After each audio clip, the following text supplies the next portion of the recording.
अन्य 100 भाई तुम्हारी ही प्रतीक्षा कर रहे हैं भीम।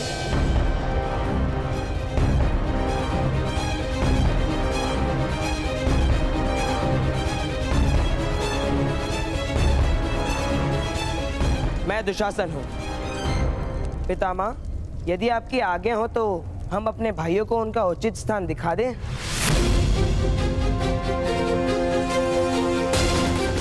जाओ पुत्रों, हस्तिनापुर में अपना स्थान निर्मित करो।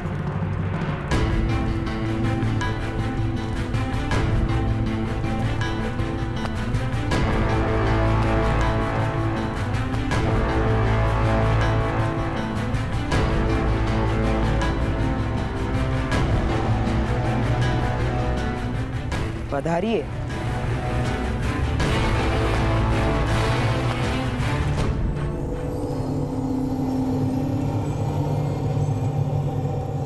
भ्राता दुर्योधन आप ही की प्रतीक्षा कर रहे हैं। आखिर आपके सम्मान और स्वागत के लिए तो उन्होंने विशेष प्रबंध जो किया है। आइए आइए, पधारिए। खूब विशेष प्रबंध है।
हमारे प्रिय चाचा श्री के मृत्यु के समाचार सुनकर बहुत दुख हुआ।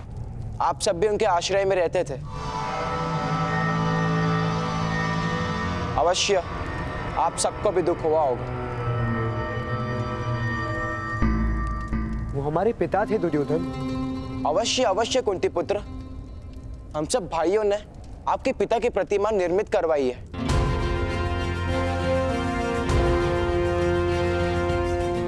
आइए, अपने पिता को प्रणाम कीजिए।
ये क्या चेष्टा है दुर्योधन? चेष्टा? ज्येष्ठ कुंती पुत्र, ये आपके पिता की प्रतिमा। 5 प्रतिमा बनाने का आरंभ तो किया था हमने, किंतु फिर विचार आया यदि एक ही प्रतिमा का मुख नहीं होगा तो आप सब अपने अपने पिता के मुख की कल्पना तो कर ही लेंगे ना।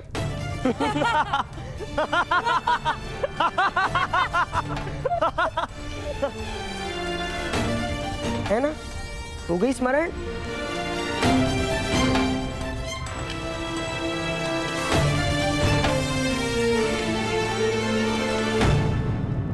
वास्तव में आप सबके पिता कौन है? ये तो कोई नहीं जानता ना, कुंती पुत्र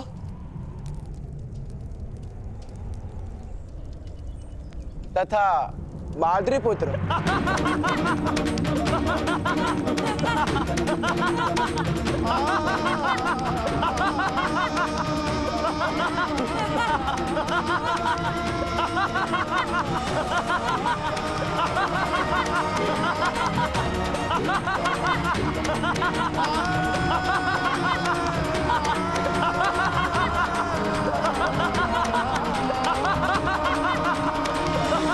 हमारे पिता का परिचय प्राप्त करने की इच्छा है दुर्योधन।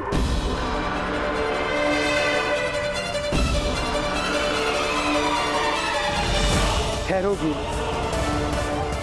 पिता का परिचय पुत्र का व्यवहार ही होता है।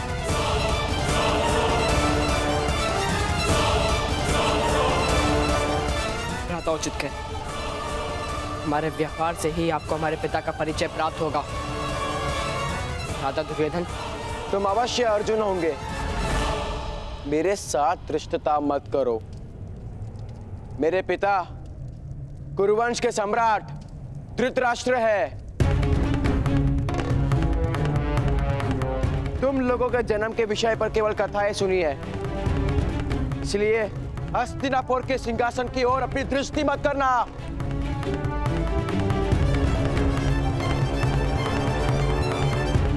उस पर तुम्हारा अधिकार कभी नहीं होगा। हम आक्रमण करने आई हुई कोई सेना नहीं, तुम्हारे भाई हैं दुर्योधन। और राज्य और सत्ता कोई धरोहर नहीं, एक उत्तरदायित्व है। सिंहासन स्वयं के सुख का कारण नहीं, प्रजा के सुख का आधार होता है। और हम में से जो ये बात जान पाएगा उसी को युवराज बनाया जाएगा। फिर प्रतिस्पर्धा किस बात की? संतान अपने पिता का मुख देखकर जन्म नहीं लेता, जन्म लेकर मुख देखता है। और इसीलिए जो अपना नाम और प्रेम बालक को दे, उसे ही पिता माना जाता है।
हमारे वंश के विषय में अब कोई संदेह नहीं। यदि इस बात को स्वीकार करोगे तो हम 5 भाइयों के सामर्थ्य से तुम अधिक शक्तिमान बनोगे दुर्योधन। अन्यथा हमारा परिवार और वंश निर्बल हो जाएगा।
भीष्म पितामह को वसंत पंचमी के दिन रथ से गिराना नींव होगी पूरे क्षत्रिय समाज के गिरने की, किंतु तुम भीष्म पितामह को रथ से गिराओगे कैसे?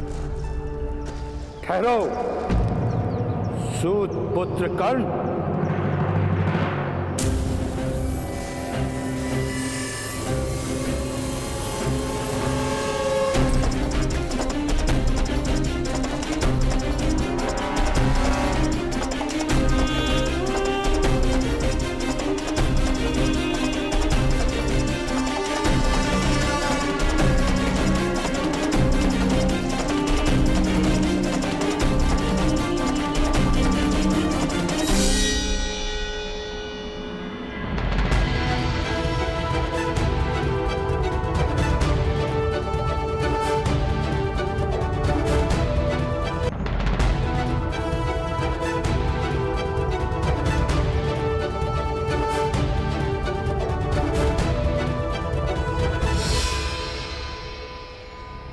कथाएं सुनी है कि तुमने क्षत्रियों के दिग्गज महारथी को रथ से गिराने का प्रण लिया है। मैंने तो सारे क्षत्रियों को उनके स्थान से गिराने का प्रण लिया है। प्रण करने से पूर्व कोई योजना बनाई है? योजना तो कायर बनाते हैं और शूरवीर मार्ग बनाते हैं। ऐसा ही कहा था ना आपने ताऊ?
जानता था कि हृदय में अग्नि जलती है तो वहां से निकलने वाला धुआं मस्तिष्क में भर जाता है। और इसी कारण तो मुझे अपनी तपस्या भंग करके यहां आना पड़ा, तुम्हारी रक्षा हेतु। एक ही व्यक्ति है जिनकी रक्षा प्राप्त करना मेरे लिए गर्व की बात है, और वो केवल आप हैं ताऊ।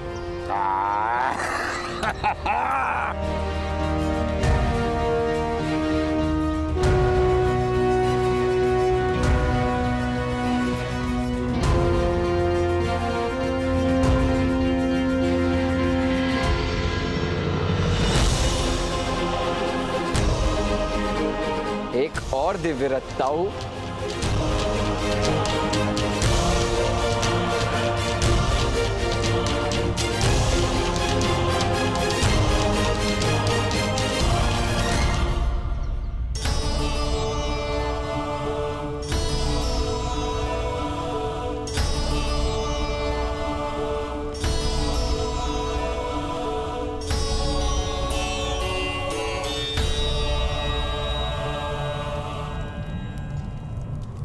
तुम्हें अब किसी भी विषय में चिंता करने की आवश्यकता नहीं है कुंती। मैं और मेरे पुत्र हर प्रयत्न करेंगे कि तुम सब यहाँ सुख से रह सको।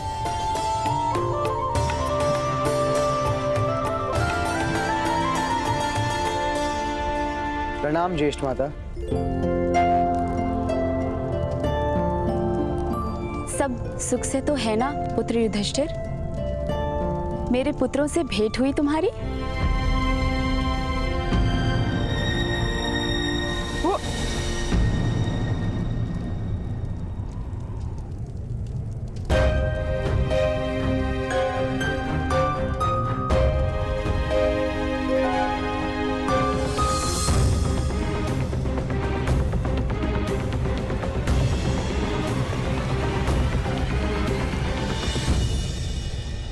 आपके पुत्रों की हमसे भेंट हो गई है और हमें उनका संपूर्ण परिचय भी प्राप्त हो चुका है। ज्येष्ठ माता,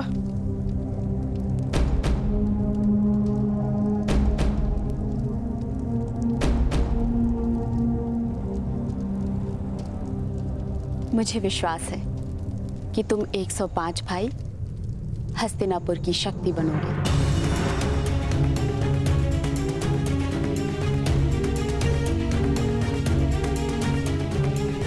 किसी भी वस्तु की आवश्यकता हो तो सीधा मेरे पास आना।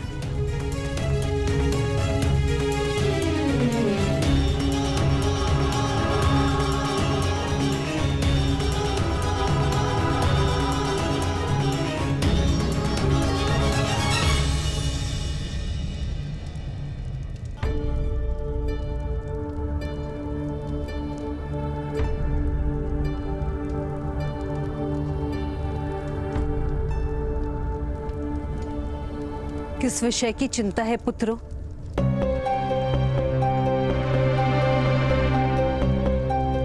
तुम्हारे मुख पर धैर्य दिख क्यों नहीं रहा? वो हमें परम कुटीर में रहने का अभ्यास हो गया है ना माता। इतने बड़े राजमहल में मार्ग भूल जाते हैं।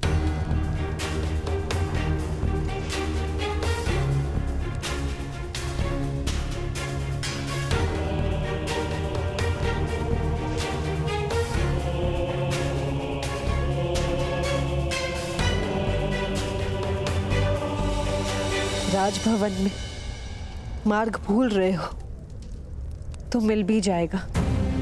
स्मरण रहे, चुनौतियों में, विपत्तियों में, संघर्षों में जीवन का मार्ग कभी मत भूलना।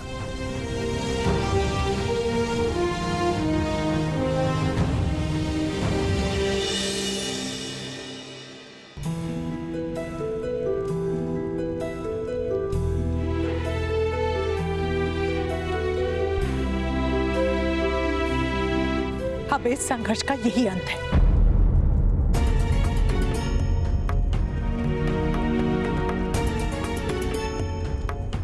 तुमसे अंतर करके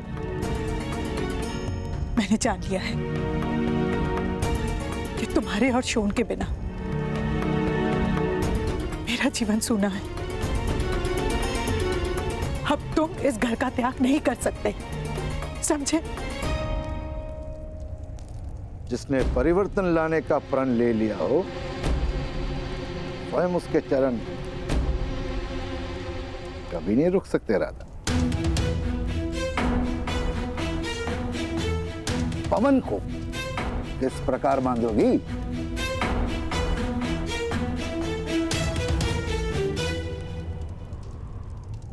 वो सब मैं नहीं जानती जीव जी, किंतु कर्ण, तुम अब से ऐसा कुछ नहीं करोगे जिसके कारण तुम्हारे पिता तुम्हें निष्कासित करें। नहीं करूंगा माता। जब तक आपका या पिताश्री का आदेश ना हो तब तक मैं घर का त्याग नहीं करूंगा। किंतु मुझे भय है कि एक समय अवश्य ऐसा आएगा जब आप स्वयं मुझे घर का त्याग करने का आदेश देंगे।